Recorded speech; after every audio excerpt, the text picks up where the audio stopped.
Hey, all my Crimsonites, and welcome to the Crimson Cure channel, where we embrace our femininity, increase our womanly value, and celebrate our brothers. So join me on our feminine journey to learn, heal, and grow.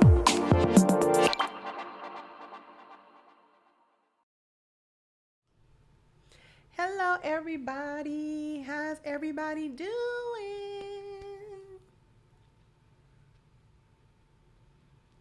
Thank you, Malika. How you doing, sweetheart? Said greetings and salutations. Thank you so much for kicking off the contributions. How you doing? How is everybody doing? We got one for the history books today. We gonna cook today.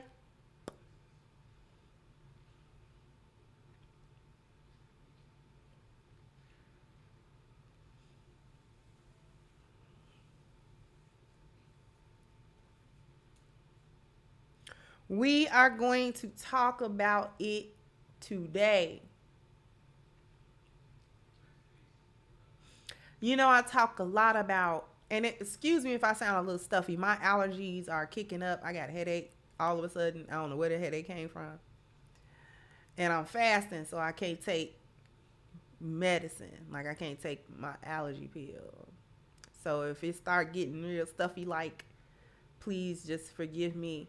Thank you, Harlem Hottie said I joined the Patreon. Oh, thank you so much, sweetheart. Thank you. I appreciate it.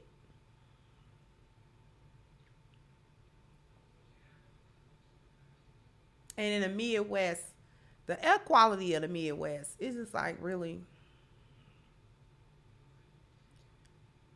with all the pollen and all, oh.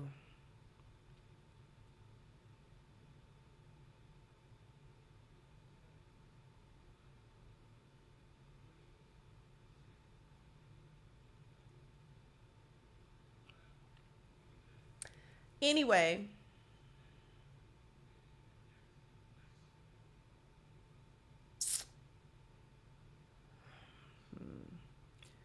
no comment. But anyway, we're gonna talk about the integration and the segregation, the difference between the two, because integration, physical integration, actually was necessary. But that wasn't what destroyed us. The physical integration was not what destroyed the black community.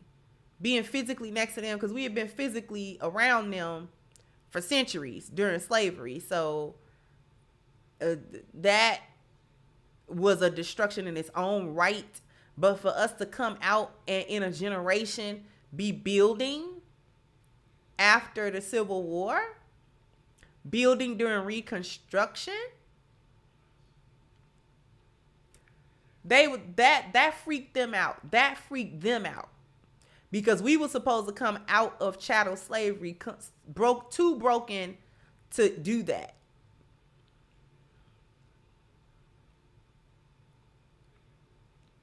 Thank you, Stardust Spirit said, we came to feast, get your bread, and let's cook, beloved. Thank you so much. Thank you, Frederick said, the Most High is worshipped in spirit and truth. The world has a different agenda. Exactly. Thank you so much. So I have an article to read that you may find interesting. I found it particularly interesting because we talk about values and value systems, but I don't want y'all to think that just because I'm probably the only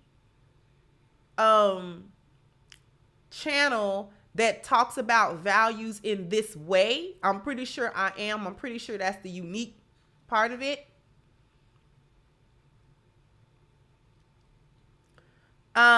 You're gonna understand what the importance of the value systems actually are. So I got an article from Wall Street Journal, okay? And we're gonna take a look at the Wall Street Journal article here that I want to pinpoint. It's very interesting. Trying to make it bigger. Okay. America pulls back from values that once defined it. Patriotism, religion, and hard work hold less importance. Patriotism, religious faith, having children, and other priorities that help define the national character for generations are receding in importance to Americans, a new Wall Street Journal NORC poll finds. The service, conducted with NORC at the University of Chicago, a nonpartisan research organization, also finds the country sharply divided by political party over social trends such as the push for racial diversity in businesses and the use of gender-neutral pronouns. Some 38% of respondents said that patriotism was very important to them, and 39% said that religion was very important. That was down sharply from when the journal first asked the question in 1998, when 70% deemed patriotism to be very important and 62% said so of religion. Now, here's the little chart here that they put together. Patriotism, this is 98 versus 2019 and 2023 because they just conducted this poll. So in 98, patriotism, like they said, was about 70%. It dipped off to about 60% in 2019 and plummeted below 40% in 2023. Okay. In 98, religion was said to be 62%. In 2019, it dropped off to what that looked like, maybe about 50% or so, I guesstimate. And in 2023, it has dipped below 40% at about 39%. Having children, this would be the family value. This is the spiritual value. Patriotism is more like, I would probably put patriotism in mobility. But children, that's family. So in 98, we had it at 60%. By 2019, it was just above that 40%. And in 2023, it is well below, probably at about 25%. Community involvement. This is also mobility. So we had in 1998, it was low. Just above that 40, might have been 45%. Then in 2019, it jumped up to right around 62% or so. And then in 2023, it dipped all the way down to almost at 20%. So nobody's involved in the community anymore. This would correspond right here with this. The children, which is the dip in the family value. I hope y'all following this because I'm not watching the chat. Dip in the family value, dip in the community, right? Now, what went up? Out of the 5 categories, only one went up. In 98, making money was somewhere around 30%. In 2019, it crossed over into 40%. In 2023, it's trending just slightly upwards, probably about 42-43%. Now, I want y'all to keep that in mind. The share of Americans who say that having children, involvement in their community, and hard work are very important values has also fallen. Tolerance for others, deemed very important by 80% of Americans as recently as 4 years ago, has fallen to 58% since then. So an increase in selfishness, right? Bill McInturf, whatever, a pollster who worked on a previous journal survey that measured these attitudes along with NBC News, said that these differences are so dramatic, it paints a new and surprising portrait of a changing America. He surmised that perhaps the toll of our political division, COVID, and the lowest economic confidence in decades is having a startling effect on core values. He's got that backwards. A number of events have shaken and in some ways fractured the nation since the journal first asked about unifying values, among them the September 11th terrorist attack, the financial crisis of 2008, and subsequent economic downturn and the rise of former President Donald Trump. The only priority the journal tested that has grown in importance in the past quarter century is money, which was cited as very important by 43% in the new survey, up from 31% in 1998. Aside from money, all age groups, including seniors, attached far less importance to these priorities and values than when pollsters asked about them in 98 and 2019. But younger Americans in particular placed low importance on these values, many of which were central to the lives of their parents. Some 23% of adults under age 30 said in a new survey that patriotism was very important to them personally, compared with 59% of seniors ages 65 or older. Some 31% of younger respondents said religion was very important to them, compared with 55% among seniors. Only 23% of adults under age 30 said that having children was very important.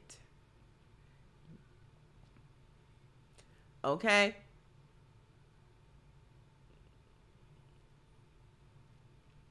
So I think I am able to come out of this, but this is another little chart that they cobbled together. This is the percentage who say these values are very important. The Democrats don't think that patriotism is important. The Republicans do at 59%. Democrats don't think religion is important at 27%. Republicans do at 53%. Having children is always so-so with Democrats, very important to Republicans at 38%. Community involvement, important to Democrats, a little less important for Republicans, and money was equally important to both. Okay? Now, I'm going to come out. I'm going to come back to you. Uh-oh, I got some super chats that I need to see too. Please forgive my stuffiness. Please. It's about to get on my nerves. God, thank you so much. Thank you so much. Oh, my sis stopped through. Thank you so much, sis. Miss Danica.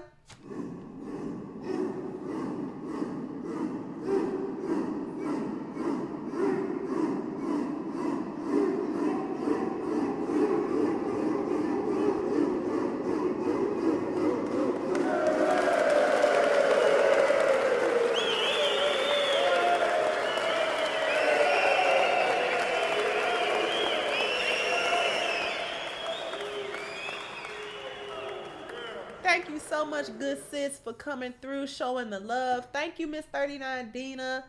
Thank you so much. Thank you, True Legends that never get to catch your lives. Appreciate your channel knowledge and Daily Hyena Stew. Thank you so much. I appreciate you.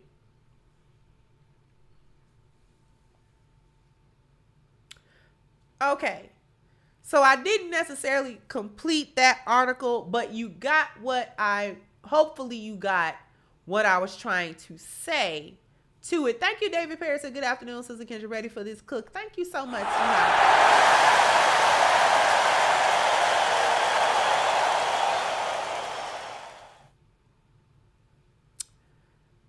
Thank you, Marvel 318. Thank you, sweetheart. Okay. In this article, what had to be admitted was that America is steeped in the lost value system. Anytime, listen, let me tell you something. We don't be playing over here at Crimson Cure. We do not play. We do not play. Shout out to Dr. Holman for these charts and these concepts. Thank you, IBB. Said, feel better soon, Miss Kendra. I will. It's just a little allergy. As soon as I'm able to take my allergy pills, I'll be okay. Inshallah. Okay. But they had to admit that America is in the lost value system.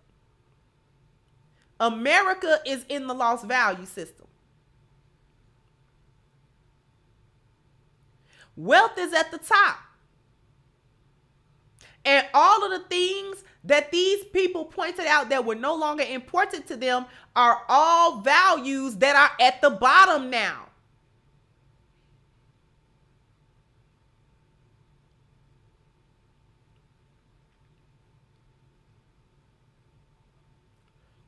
Justice goes under mobility.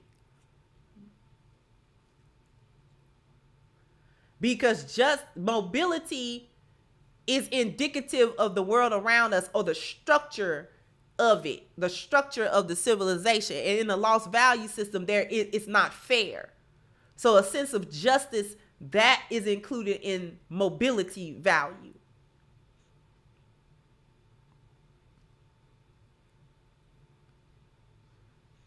So all of those things, family, not important. Spiritual, not important. Mobility, not important. I don't know why they think that's not important.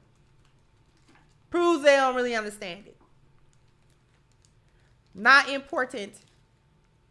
But wealth is. Wealth became more important. All them other core values, nobody cares. Wealth, they care about.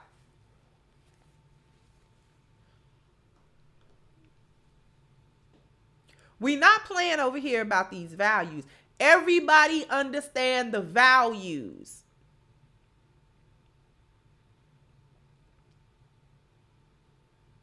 Everybody understand the values.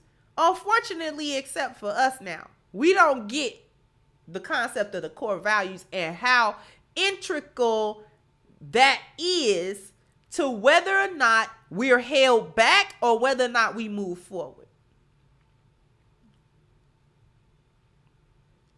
I read that article to you to illustrate that on a wide scale, the concept of the values is understood and its impact also understood. So it's not just something that's said on this channel just because I think it sounds cool, or because I think the concepts themselves of having a core value system is actually old.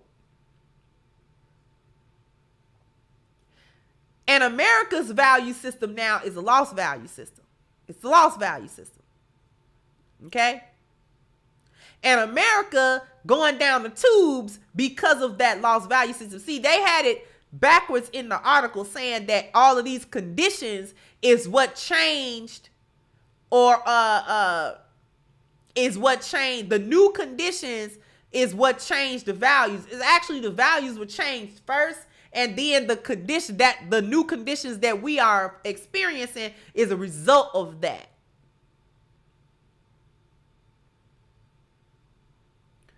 Because we was conditioned to no longer care about the family and the community. We've been conditioned into this concept of rugged individualism. We got to be by ourselves. No sense in dealing with a community. No sense in dealing with a family. Using the environment to make it so unbearable that you don't want to do it. Give me one moment, please.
My apologies. My apologies. Thank you, TH.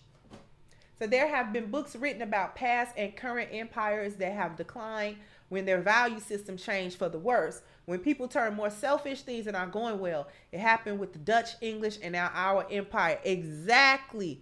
Precisely.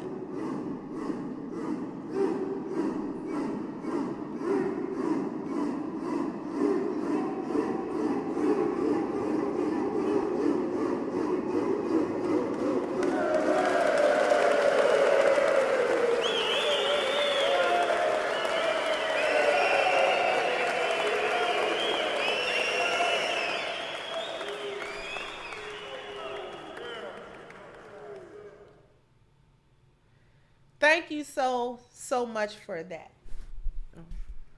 Thank you so much for that.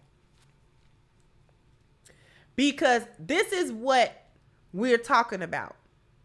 This is why the value talk that I talk about is so critical to our understanding of our own plight as a people. This is why we talk about the value. And that's really just scratching the surface of what's really going on here with us, right? It just scratches the surface with us. We got to understand the value system interplay in order to truly understand our plight as a people. Why are we here? Why are we in this situation? Why we can't never come together as a group? What's stopping us from doing that? What's going on with us? Everybody else, it seemed like they could come together based on something. What is that something? We thought it was money. It's not money. We thought it was being just the color of our skin was supposed to be the code. That's not even quite it. We thought living together was a community. That's not quite true. And then we're constantly looking back to see why were our best years as a community under the duress of Reconstruction and Civil Rights era and redlining and Jim Crow, and why was that our best time as a community when we were worse? We were treated the worst, and everybody say, "Oh well, it's because we were forced to be together, and that's why we were together." No, we're forced together. We were forced together in ghettos, and we was offering one another. Like, that's not it.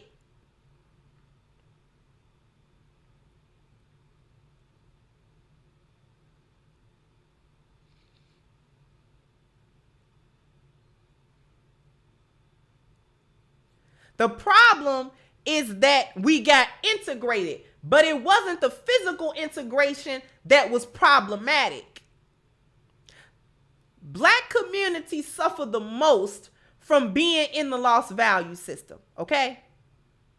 The reason why let me talk about segregation before we really go into the integration part.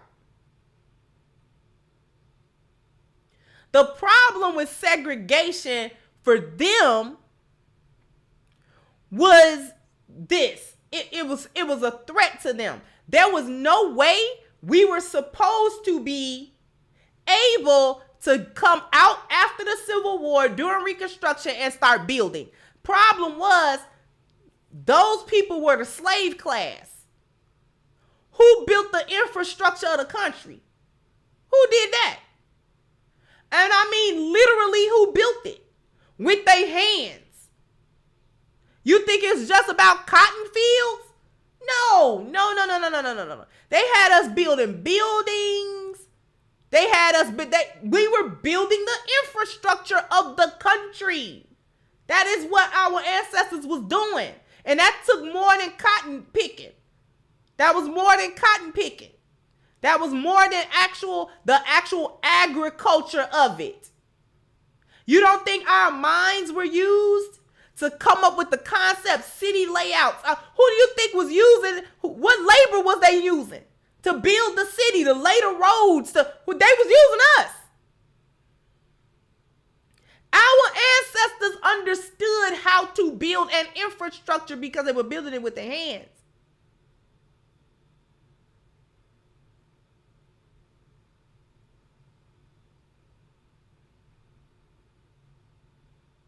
You don't think we was coming up with them inventions? It was our ancestors that built the pyramids. You don't think? You don't think we was coming up with the way to have construction, make it easy? They don't know how to do it. They still sitting there don't know how the pyramids was built. And I ran up on a comedy skit of Eddie Griffin Eddie Griffin, the comedian, was explaining how the pyramid was actually built. And they sitting around talking about, we don't know how the pyramid was built, idiot. I know you don't. Oh, Tahir, thank you so much, sweetheart. Say, Kendra, thank you for keeping your focus on educating and focusing the Black community on reclaiming our dignity and respect. My flowers to you. Thank you so much.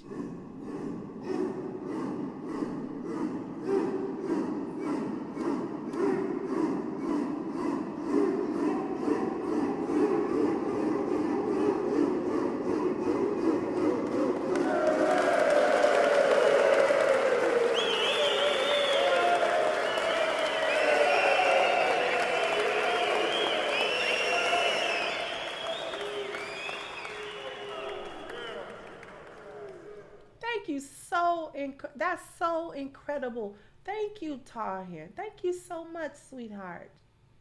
Thank you, James Bennett. So our money stayed in our community.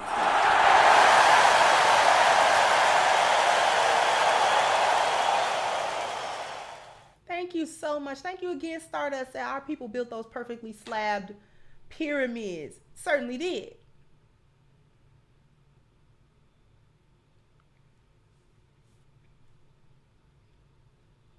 What we're going to do is, on that note, we're going to take a break. We're going to take a commercial break, and we're going to come back, and we're going to really cook this situation, because I just wanted to lay the groundwork for you.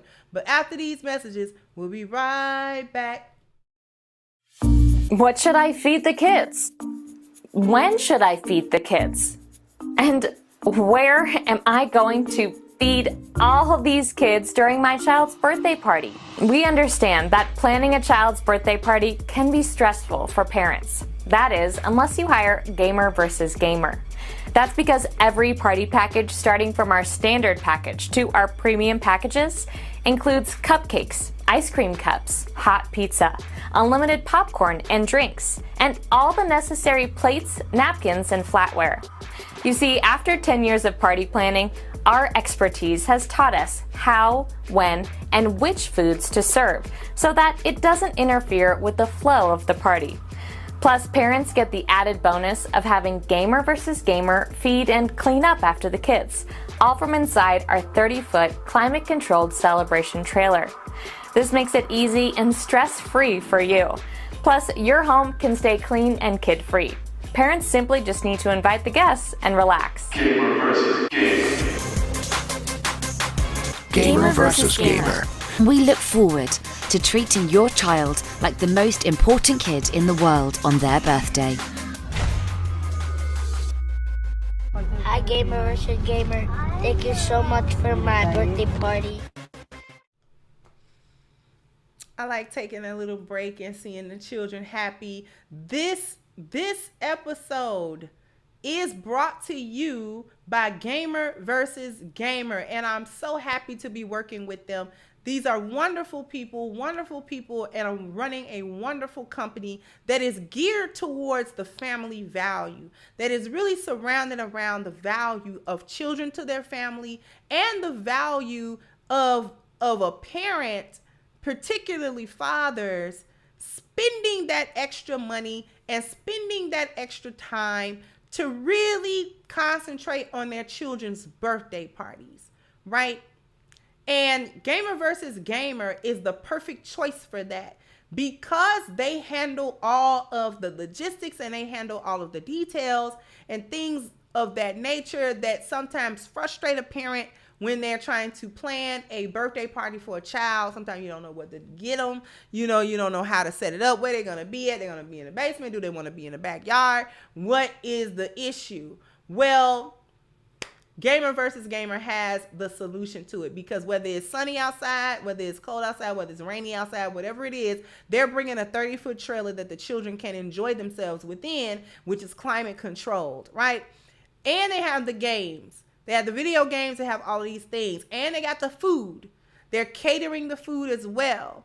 And they're handling the cleanup. but they're also handling the flow of the party, which is another thing that parents don't have to worry about. All you have to do is show up with your children and your family and their friends and help your child have a wonderful time, a wonderful memory that they'll take with them forever. So if you are in the Atlanta metropolitan area, you or anyone that you know, family or friends, with children with birthdays coming up, you want to do yourself a wonderful favor and click the link at the top of the chat, gamerversusgamer.com.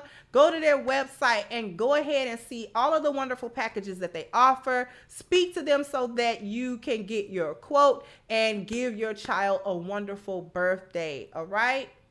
Before we get back to the cook, I got bam, bam, bam, bam. You got to hit the like button. Bam, bam. You got to because we have 380 wonderful people who have hit the like button. Let's see if we can get the next 400 people to hit the like button. How you doing, Miss Chantel? I see you in here.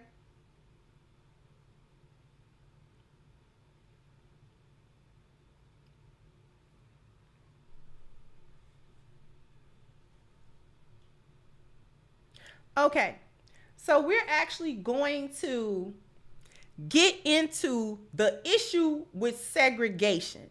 The reason why segregation was a threat to the so-called dominant society, because they had let loose a group of people that understood how to literally build an entire nation.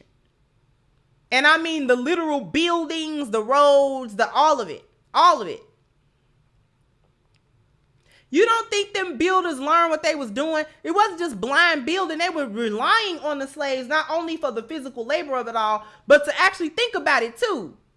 Problem solve it as it go. If I'm the builder and I run into a problem, I have to actually be able to resolve it. Even if I don't have the authority to fix it without consultation, I need to be able to come back to whoever was in charge of, laying the road, or whoever was in charge of the sewage system that we was putting together, because we want indoor plumbing now.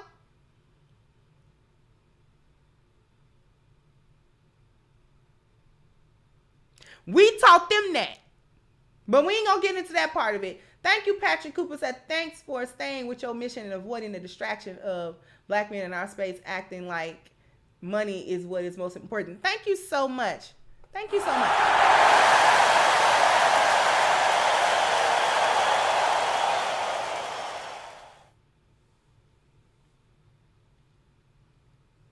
So a nation of builders within American borders. That is what the freed men and women, the so-called slaves, that is what they became. They became a nation within America's borders. That's threatening. Slaves are set free, but they're also the builders of all of the infrastructure. And without the constant pressure and enforcement of the plantation, these people will develop or revert back to a 10 life value system. That was the actual segregation. That's why we were different from them. That's what was threatening to them. This the same group of people that they had under subjugation. Now, why all of a sudden are these people threatening? Because I can no longer directly control their biology and their culture and an environment in the exact same way I had done it before. So now we got to try to figure out a way to do that. In the meantime, in between time, until we figure out how to codify white supremacy in a way that breaks them, they're not broken. So therefore, they may be behind the 8 ball. They don't have the wealth that we have and things of that nature, but they have knowledge we can't take from them. They know how to build. They know how to do it. We done used them for centuries to do it. We can't take the knowledge out their head. They know how to do it. Problematic, right? Because they don't share the value system that we have. Understand that Americans, that them people have always lived under the lost value system. Please understand that. It worked for them. They live under the lost value system because it worked for them. It don't work for nobody else. This is why when they colonize, it's always the lost value system. Why do you think that they do that? Why do you think every time Britain colonized, America colonized, all of these European countries, France and all, why do you think that when they colonized, it was always the lost value system as the culture?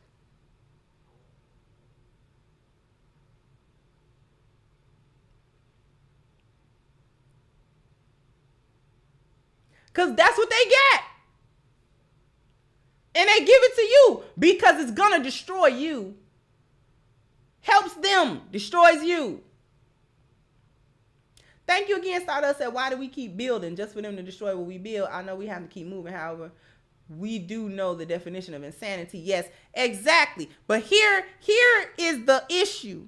I'm getting down to it slowly.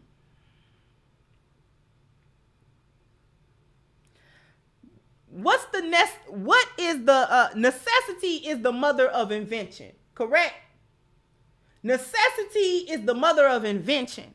So if we keep making them need everything because they segregated away from us and they don't have access to the needed things, basic things to survive, what are they going to do? They're going to start making it. If we make them be separate, they cannot be involved in mobility here. So all of the physical representations of the 10 life values, we make them be separate. So for spiritual value, they can't be with the churches like we are. We got to have segregated churches, right? Okay. But if the churches segregate,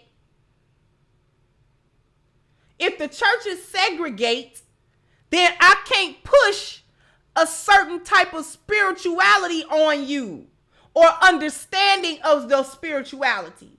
Y'all getting together and y'all might come up with a spiritual value of your own. Problematic.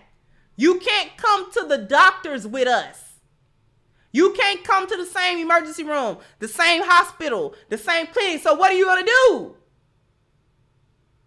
You're going to start building them. Build them on your own. Have your own doctors. We understood holistic health. We understood that. We still knew that what they call little home remedies and what they call little old wives remedies and stuff like that, that was the medicine we understood curing. We understood curing, not treatment. We understood how to cure stuff, how to cure our ailments with the food that we were eating, with herbs.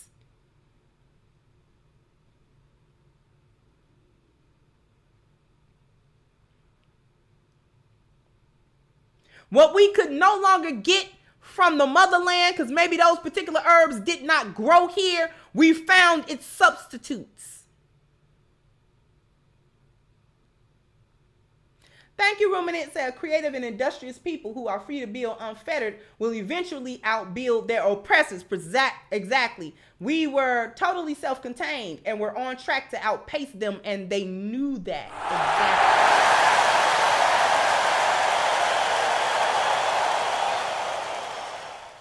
Precisely, Ruminant. See, it took them a minute. It took them a minute to figure that out.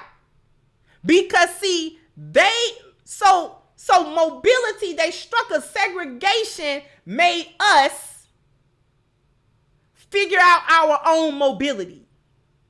Because we couldn't integrate with them, we couldn't be in the same places. So health, we can't eat the same food. We can't be in the same restaurant. We can't go to the same hospital. So what do? We grow our own food. We make our own restaurant. We make our own holistic health. Okay, we was going back to what we understood. We may not have been allowed to go and get our doctorates and stuff. See, I need to go back. I need to go into the Flexner report. I've been saying that since last year. I need to get into the Flexner report and medical apartheid. But particularly the Flexner report, because we were getting into medicine in a legal way to get our certifications, but we understood holistic health and healing. They didn't want to heal, they wanted to treat. So when we had our doctors and we had our clinics and things of that nature, they would shut our clinics down and all of that, talking about we wasn't clean and we didn't know what we were doing.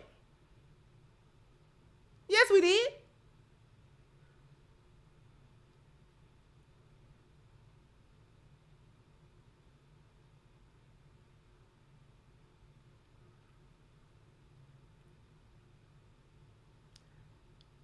Family. We understood that value, because this is what, let me speak on it. Let me speak on family more in depth now, because the argument is going around about whether or not black people owned slaves. When there were those of us who were freed, but who had family members who were still enslaved. You can't just free them, because the original slave master not gonna let them go. So you have to buy them. A black man that managed his freedom and managed to get enough wealth that he could buy slaves, knew where his wife was at. He gets himself together. He goes to the plantation where his wife is still a slave, and he buys her, and he buys his children back. On the books, he becomes a slave owner, because technically he owns a slave. But this is family. He's not treating them like slaves. They're removed from the brutality of that. They're just slave in name only, title only, but they're not slaves anymore.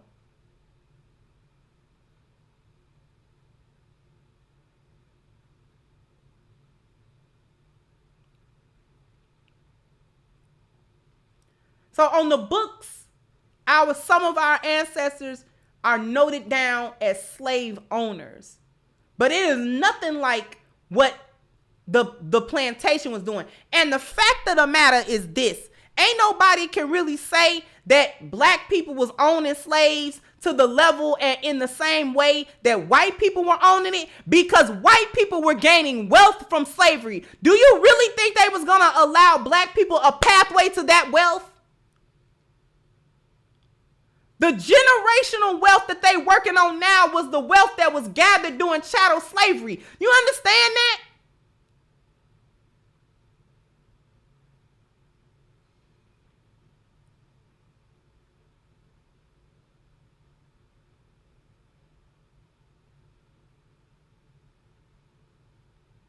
So I don't really want to hear about, oh, well, black people was owning slaves too. We were not plantation owners. We did not have plantations and hundreds and thousands of slaves working for us, because that's wealth. And we were not allowed to do that.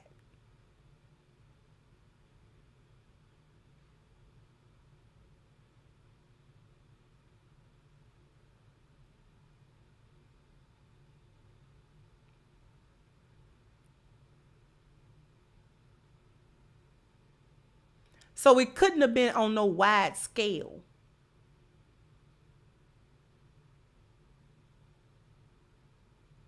We did what we did out of necessity.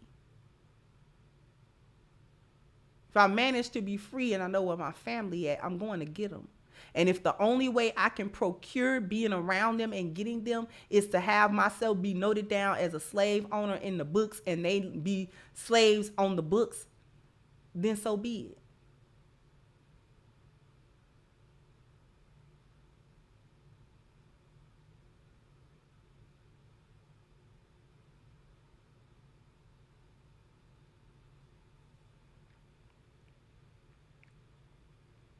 So we're not going to pretend that black people were benefiting in the same way that white people were benefiting from chattel slavery. We're not going to play that game that we were both the victims of it and the benefactors of it. Because you can't be both.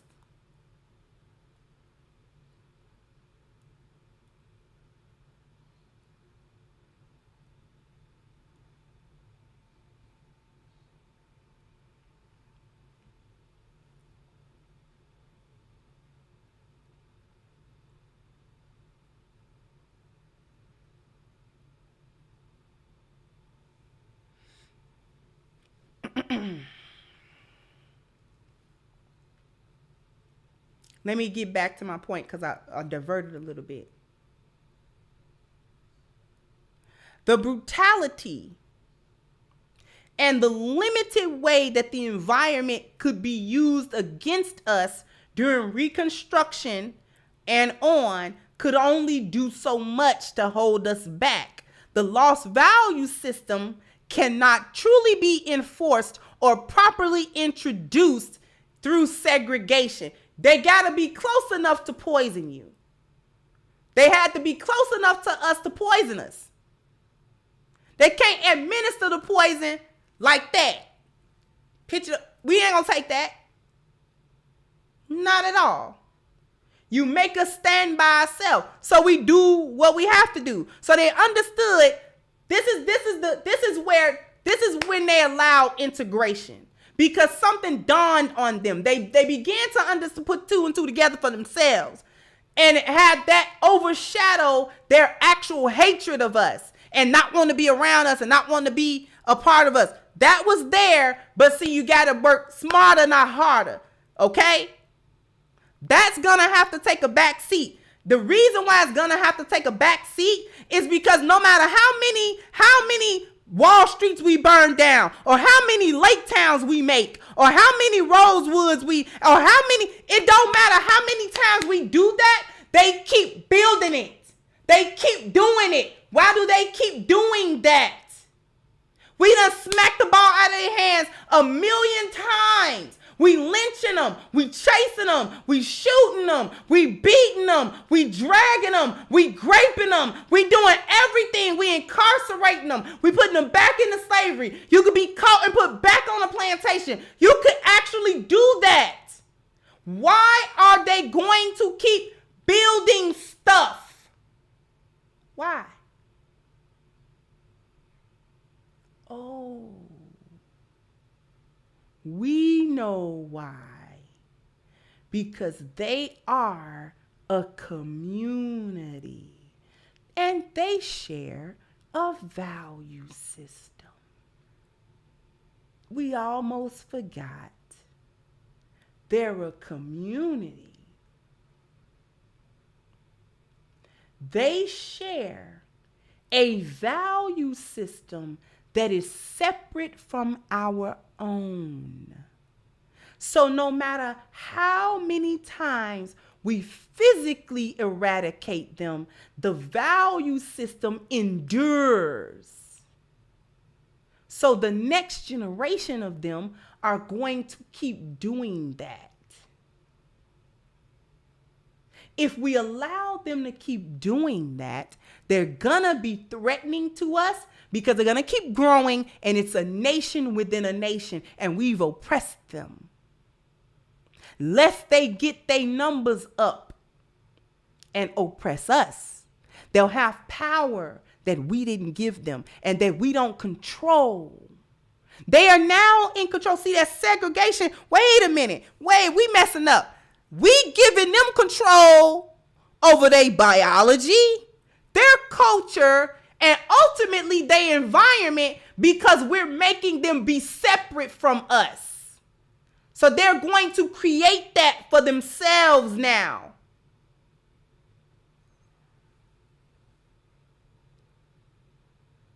Are we starting to see it? Thank you, Dallas Actor. Thank you so much at Crafty Council. We have to recruit them into the NFL or they will make their own sports organization. We already have football teams and Negro Baseball League. They feared that exactly. That's exactly the issue.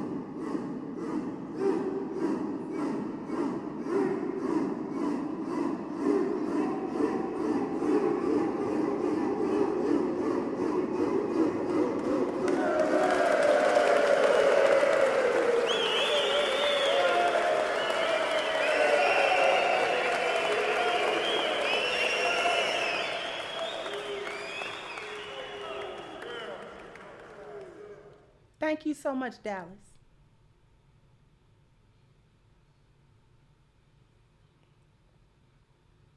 See, when they talk about the Great Depression, that's a good point, Nunya. See, when they show the Great Depression, they always show white people.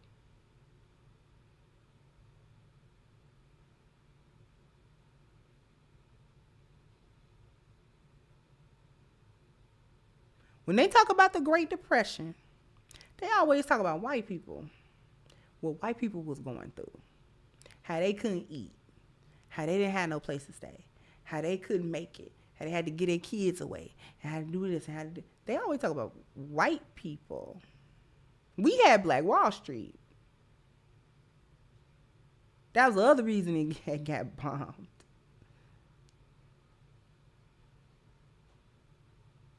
Because we were not allowed to be a part of them. So when they was going through different stuff, we wasn't going through it. Oh. I mean, it wasn't like we was completely in a vacuum, like we didn't feel no effects, because we are physically still here. But when you make a people self-sufficient, they're shielded from a lot of the other stuff that you going through.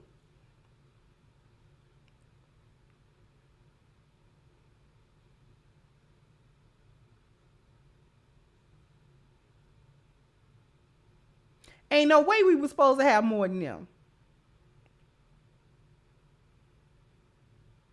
You mean they struggling and we kind of not struggling? Not as bad?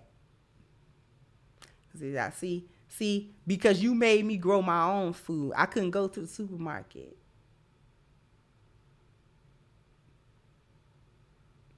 So you made me have my own chickens. And I even had a couple of cows. I got eggs. I got a couple of pigs. We growing greens. I got an apple tree. We got a walnut tree. We growing onions. We growing potatoes. I got me something to eat. That's why they boosted it. That's why they got rid of black farmers. Because we was feeding ourselves. So segregation was problematic to them. Thank you, Micah. So a big thanks to the loyal chat family who study and learn and know we come on Crimson to get and give true knowledge. Thank you so much.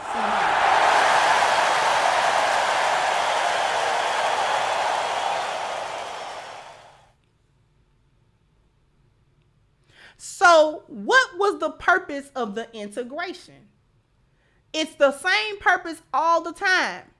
That anytime colonization happens, the whole purpose is to exercise control over what's going on. This is what we brought up the black baseball, Negro baseball league. We was entertaining, okay?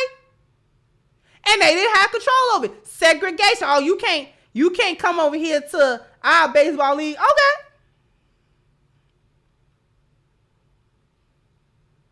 So we ain't gotta come over there. Babe Ruth was special to them. Our brothers was doing that on a regular. That was a regular course of action. That was a regular athleticism to us. Duh. Come shut our stuff down. All the time. Shutting our stuff down. I thought you ain't like me. Go on back over there.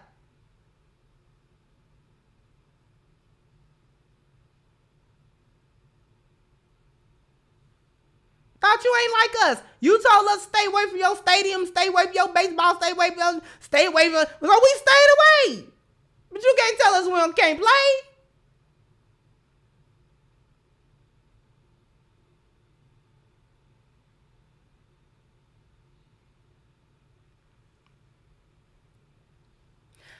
So now you should be able to see why integration was problematic, where that came from. Integration was problematic not because we were physically together.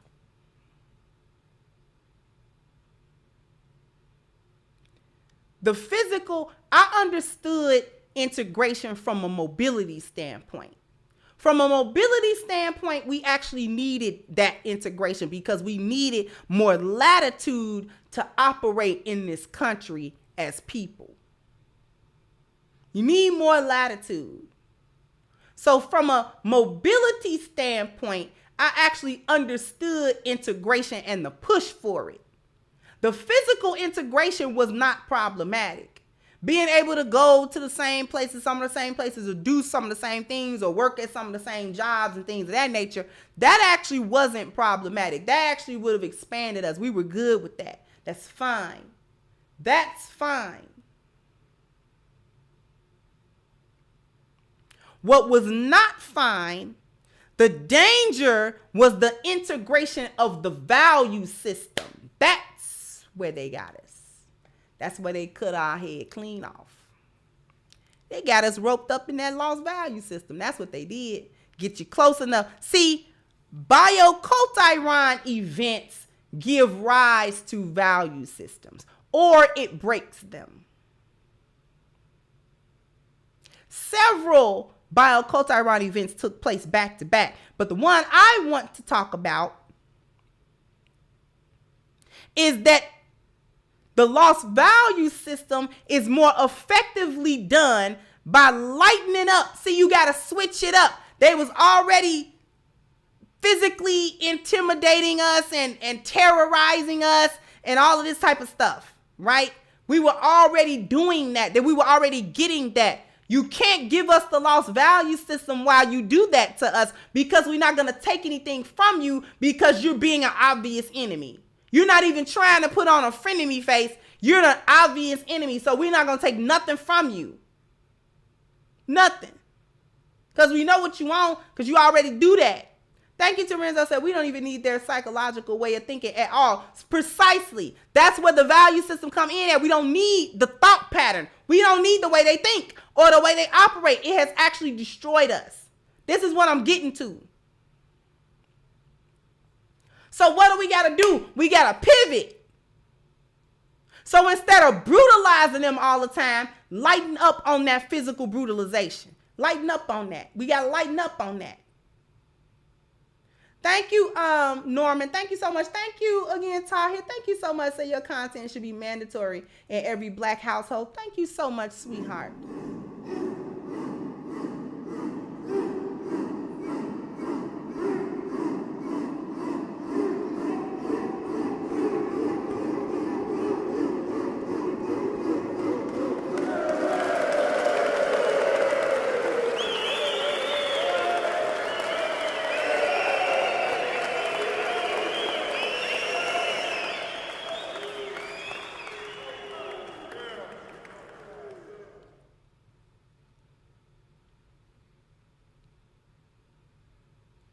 We're going to lighten up on that brutalization, just randomly brutalizing. We got to lighten up on that. And they never completely stop now, because that's their pleasure. That's their little pastime. They like doing that. So they never completely stop. But we got to lighten up on that a little bit. We got to make them a little bit more comfortable than that. They completely uncomfortable. They know if it's 2 or more of us coming around them, somebody gonna get lynched or beaten.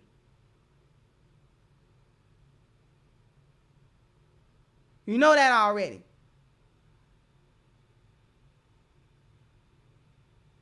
So we gotta lighten up on that. Then now, we gotta lighten up. We got to make them feel a little bit more American. We got to make them feel a little bit more American. Try to ingratiate them in the culture. We don't like them in the diners, but go ahead, let them sit there. How you doing today? Would you like coffee and a menu? See, we do that.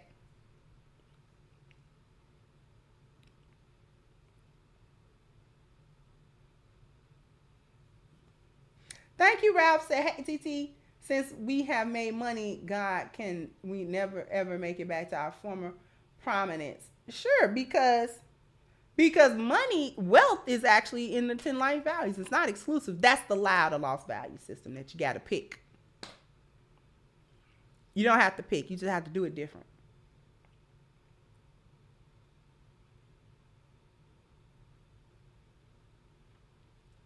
So we got to make them comfortable. Make them comfortable. Make them feel like they part of Americana. Make them feel like they part of the American culture. I don't make them feel that. And then environmentally, we got to pass certain laws and we got to repeal certain laws to give the illusion to them that we are finally accepting them as equal citizens under American law and in American culture.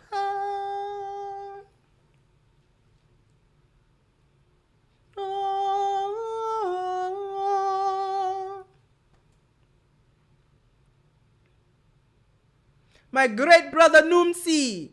Welcome, brother Numsi. If you know, you know.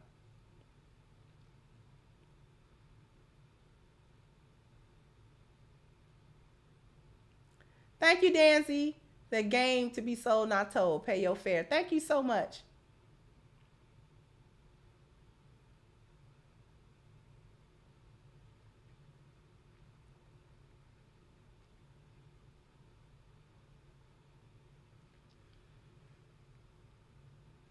My great brother Numsi. Everybody. Brother Numsi. They gotta make us be brother Numsi.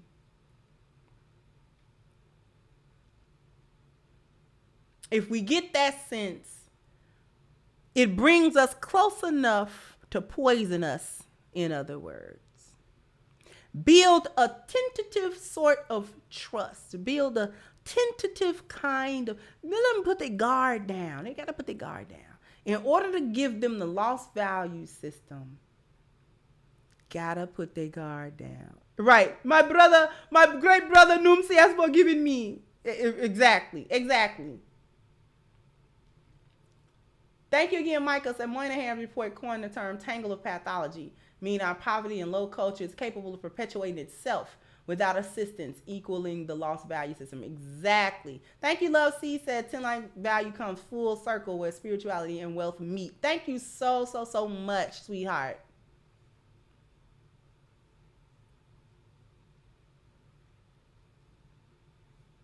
Thank you again, Dallas Actor says, so in other words, no more whites, only pies. Precisely.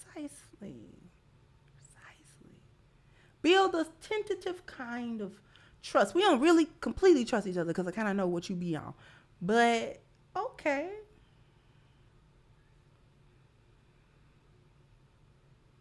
Then we'll start accepting at least something from them, and that's all that you need. Gave us a taste. I'm going to tell you how they got us in the lost value system for real. And why we circling back around to that chart with wealth being the only thing, money, not even wealth, money being the only thing that went up. They gave us a taste of consumerism, not production, not manufacture, consumerism. Remember that video, that old video, how to sell to the Negro?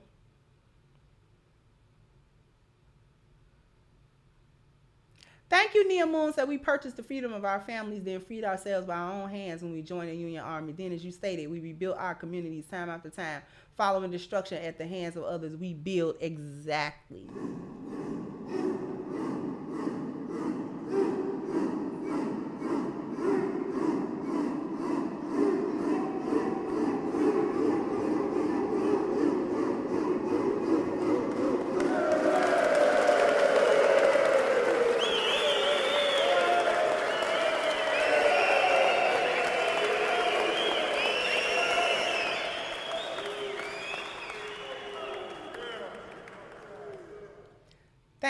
Thank you, Utah. So in my opinion, I think many black men have given up because subconsciously they think it's only divine intervention that will restore the true value system that is gone. Thank you for that. And thank you again, Stardust, Chairman Fred Hampton. If you know, you know.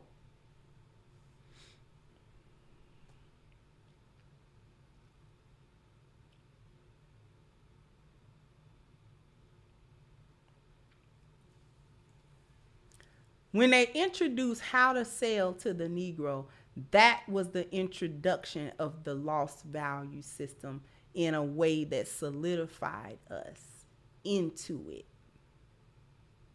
Because they had done the thing that lightening up on the beatings and the brutality had not done. They had done the thing that ingratiating us somewhat or seemingly so into Americana didn't do. And they did what passing the Civil Rights Act and all these other things didn't do. They opened the door to give us a glimpse of wealth, of the wealth that they had, that as long as we were separate from them, they convinced us that we could not acquire it, that we could not acquire that wealth without integrating. And in a way, they were right, because we were capable of building it on our own, but not if you're going to bomb it.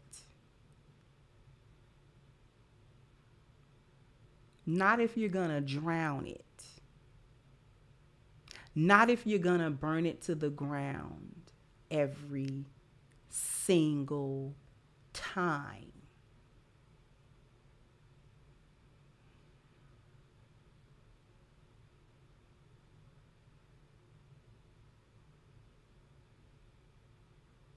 So what they did was took our ability to capitalize on our own knowledge and work. In essence, they told us, you can do this all you want. You can do 1 through 9 all you want. We're going to block you from 10 though. So all your work will be for nothing. We're going to block you from that 10th one. We're going to do everything in our power to stop you from accumulating wealth on your own.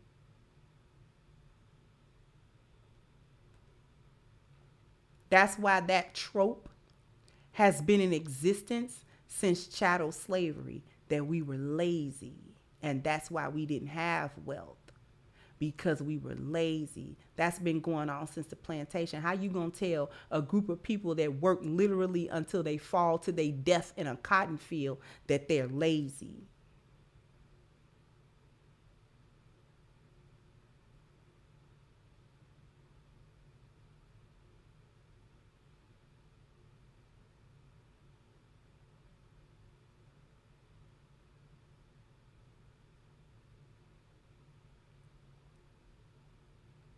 Because they couldn't make money off our back anymore, we were supposed to be lazy.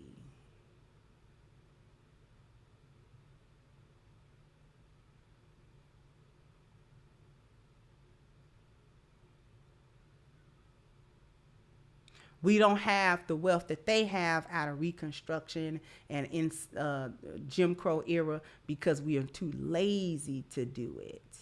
And we don't pull ourselves up by our bootstraps. Nobody has ever pulled themselves up by their bootstraps in this country. There's not a single demographic of people that has come to this country and been successful because they pulled themselves up out of their bootstraps. The majority of classes of people, if they were able to do so, they were given the path of whiteness to help them. And for those demographics that could not become white, they were made buffer classes. Everybody gets the leg up.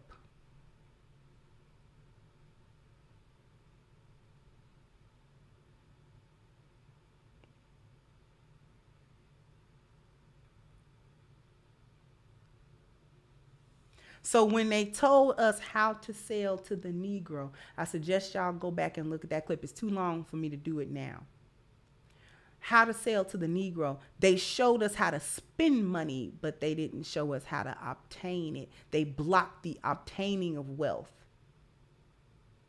and gave us a taste for the consumerism because we thought that if we owned those things, if we owned the bigger house, the better car, the prettier dress, the better purse, the better shoes, or this and that, if we owned what they had, then it would make us status-wise equal to them, and then they would have to respect us as equals. That was false.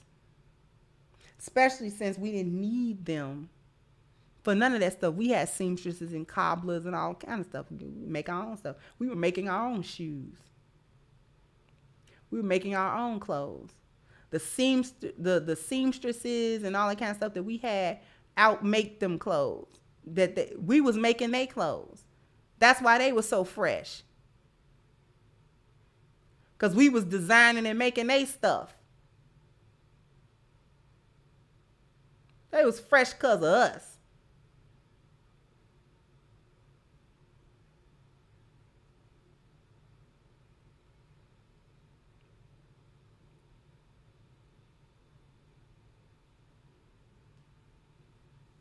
Can't control you in segregation because I can't give you a value system that breaks you. Once they integrated, the integration was the integrating of the value system. Not the physical integration. People think it was the physical integration. Trying to move into different neighborhoods and stuff like that. That wasn't our problem. Our problem was that we took on that value system that they had. And that's what destroyed us. And that's why we continue to be destroyed right now. See, when MLK was fighting for integration, he wasn't fighting to take on a value system. That's wasn't what he was fighting for.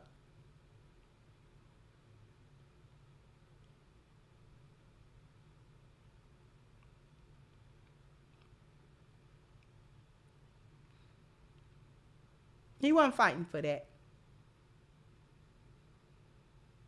He was fighting for latitude in mobility and for the law and for the institution or for the environment and the legal institution to see us a certain way. We had to be legally human on the books. So they couldn't hide behind that law and hide behind their laws and use their laws to treat us how they was treating us. That was the whole purpose of that. We was not trying to get their value system.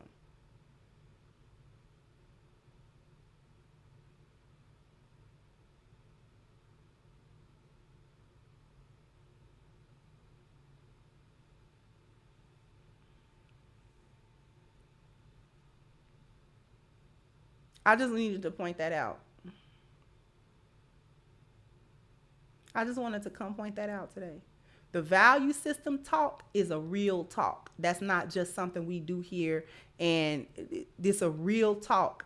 They got it in the Wall Street Journal. They talking about the decline of American core values. They talking about a value system. And man, listen, we done looked up and we in the midst of the lost value system, y'all. We going down the tubes. That's what that article is saying. We're down the tubes because we're in the lost value system. And it done went too far. And don't nobody care about them internal values no more. That was only supposed to be for black folk. That wasn't supposed to come back and bite us like that.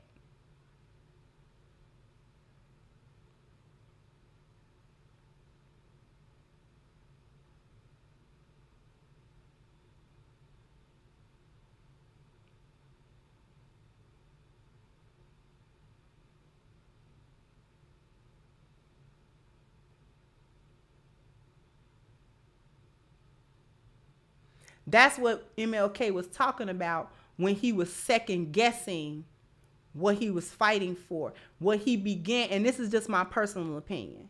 This is just my personal opinion on it. I don't have any books or any stats to back this up. This is just my personal opinion that I'm about to give you right now. What MLK became reticent about was he started seeing the value system change. That wasn't what he was trying to do. That's what he saw was so dangerous. Like, wait a minute, I wasn't fighting for that, but what I didn't realize was that the value system came with what I was fighting for. We weren't going to be able to physically integrate without taking the value system, because that was the unspoken deal. The unspoken deal that I didn't know about was we'll give you this latitude and mobility that you need, but what they didn't say was you're gonna have to take the loss value system with it. We're not gonna give you this latitude and you still believe that you separate from us and you still operate separately from us, because then we don't control your biology and your culture. We're not going to give you the leeway of environment without controlling your biology and your culture. We got to control all three or else you get nothing. That was we didn't understand that part. They understood that part. That was the part they didn't say. Do we understand that? That was the part they didn't say to us. Okay, we'll give you environmental legal latitude. But what they didn't say was we still gonna control you biologically and culturally. They tricked us on them too, because they didn't stop, but they kinda sorta was letting up on the physical brutality, kinda sorta.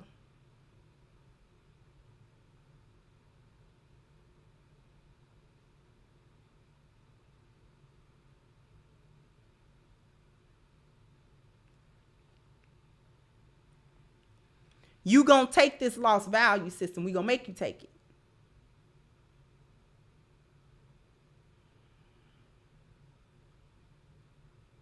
You don't know you gonna take it, but we do.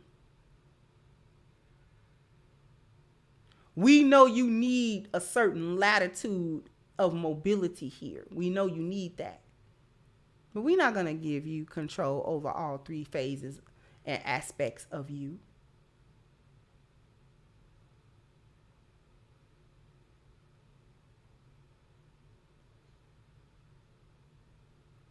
And in my opinion, that's what MLK started seeing. Like, oh, they gonna switch our value system up. He knew it was devastating. That's why his later speeches was the way that they were. And it was more segregational and militant than they had been before. He was trying to keep them from taking on the value system, but that train had already left the station.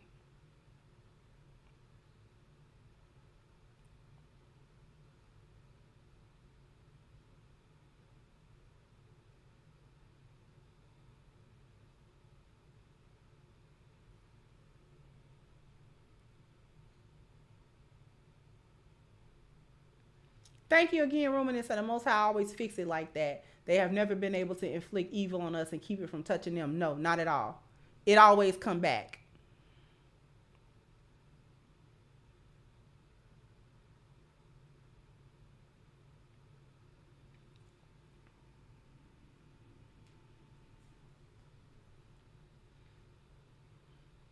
This is why they had not ever given us reparations. See, when I was talking about we ain't gonna get reparations, people thought that I was saying that we didn't deserve reparations. I'm not talking about the right and wrong of it. When we talk about it from a right and wrong standpoint, we are owed reparations.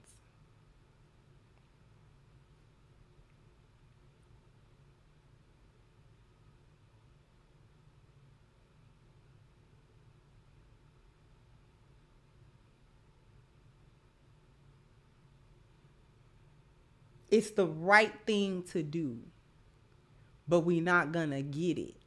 If we get it, if you get reparations, that means the dollar's not worth anything anymore, and they don't care about giving it to you now. But I doubt that. The one big reason why we're not going to get reparations, is put a 1 in the chat if you realize that America has already paid reparations. And in its mind, the ledger is clear.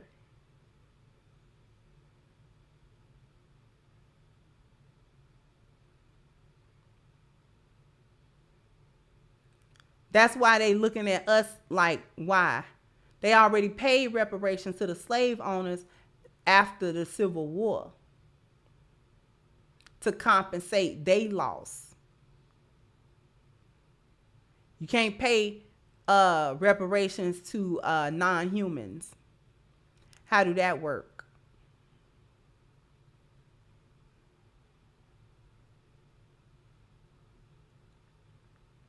So they gave reparations already. For them, it's on the books. They can point out to you in history where they did it. The southern slave owners and stuff like that, they got compensated for their loss.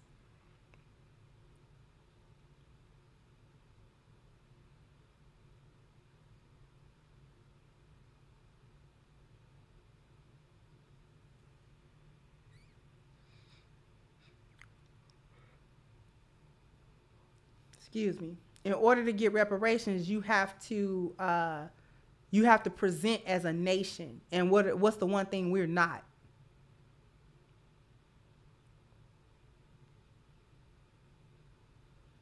We're not a nation because we don't have a shared value system.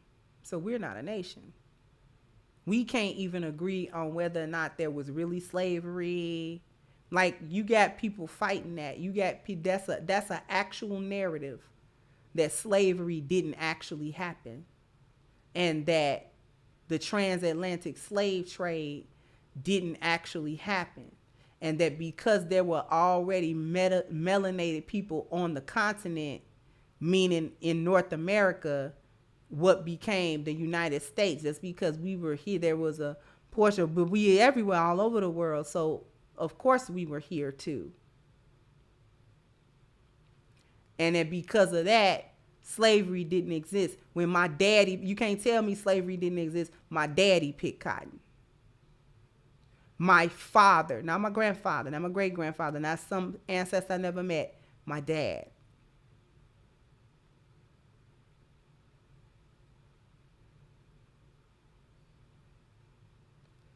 Thank you, Jalen. So I believe you can teach anything. You are truly a blessing. Thank you so much. Thank you, G Money. So the reparation legislation is already on the books. Zaddy just hasn't paid. Black farmers are still waiting on their money from the 80s. See, and that's the type of stuff that they do.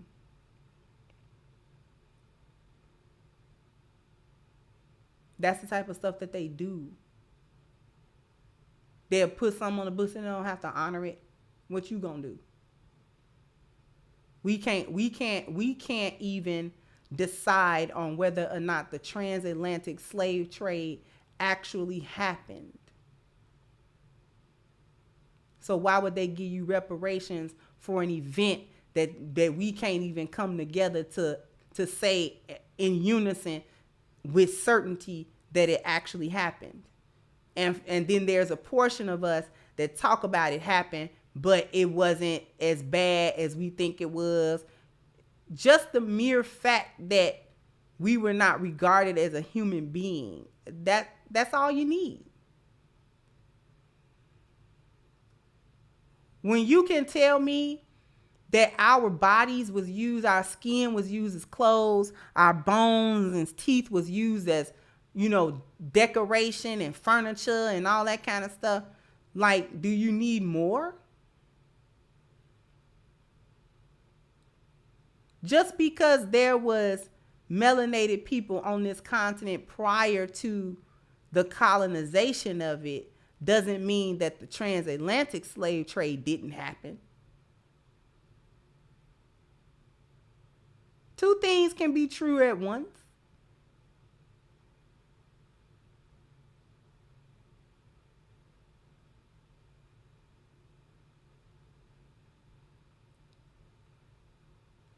Thank you, Stardust. So the U.S. has broken every treaty and ceasefire now. Exactly.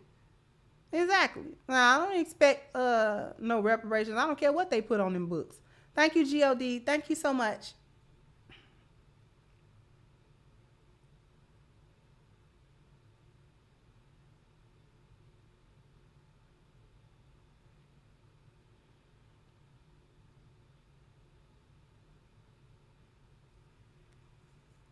You ain't tell me nothing. When I listened to my father and my grandparents tell me the story of slavery. I listened to them. And they wasn't telling me what they heard. They were telling what they had experienced. What they had actually had to do. From sharecropping to actually being born into slavery. Like, you can't tell me that didn't happen. It wasn't so long ago that none of us, especially we boomers and the older Gen X's, when we have family stories where our family members say it, I'm not talking about something somebody wrote in a book.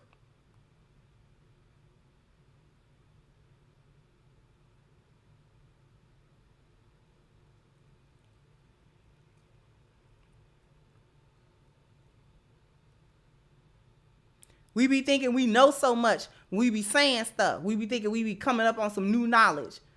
I'm not coming up on nothing if it's not the truth.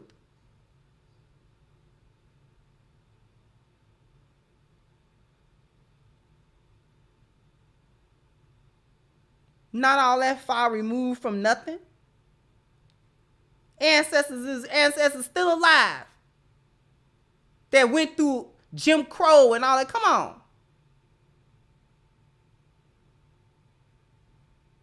So you mean to tell me Jim Crow existed but slavery didn't? Where Jim Crow come from? Why they do that? And and if slavery never existed, where did they get the power to enforce Jim Crow from? If slavery didn't exist, how did they get the power to codify white supremacy in the institution? Come off it. Knock it off. It was through slavery that they gained that power. If slavery never happened, how they gained the power? If we was already free when they came over here, what you let them gain that power for? Show me the war you fought. Show me the war you fought.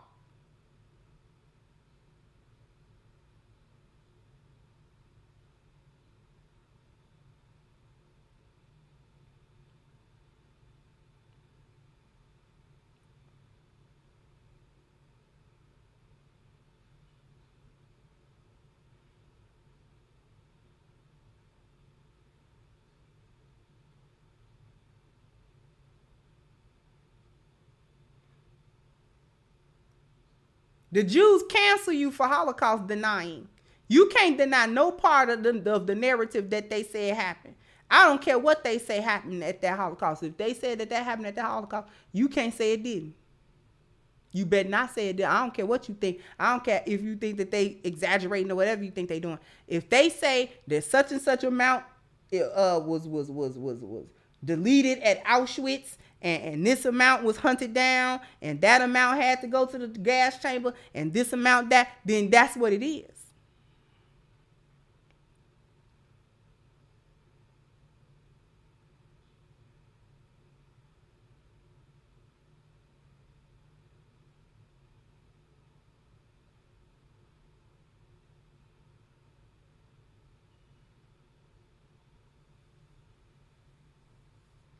And we'll sit here and argue about whether or not it even actually transpired.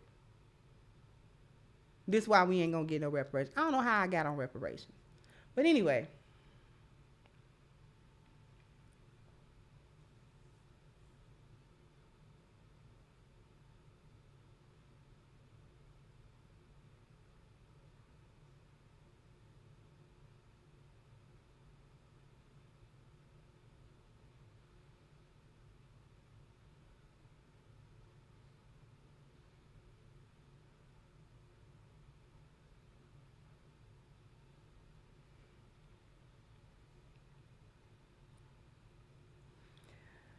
I want to thank everybody for their very, very generous contributions. I love you all.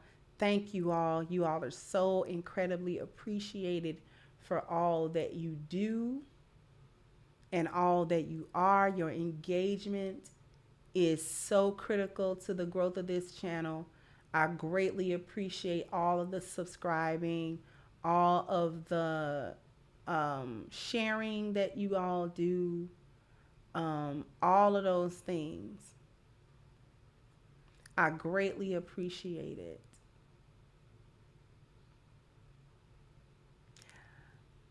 I want to say, do you all like these earrings? Somebody put my sister's Etsy shop in the chat.